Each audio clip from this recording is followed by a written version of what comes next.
Kung ipinanganak ka sa ika-27 ng buwan, ang iyong bilang ng kapanganakan ay siyam, at ito ay may dalang bibrasyon ng habag, karunungan, at tunay na lalim ng emosyon.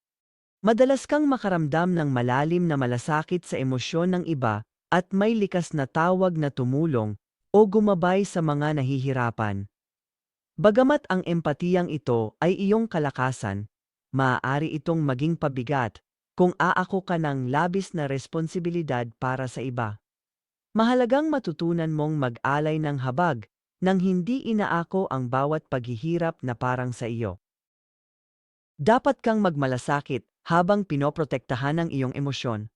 Ang iyong landas ay naglilipat ng empatya tungo sa karunungan at pamumunong may kabaitan. Sa pagtakda ng hangganan, ang pag-unawa mo sa iba ay mas nagiging epektibo. Inspirasyon ka sa iba na maniwala sa hilom, patawad, at paglago. Darating ang panahon, mapagtatanto mong ang iyong emosyonal na lalim ay hindi kahinaan, kundi gabay para kumonekta sa buhay at sa iba ng makabuluhan.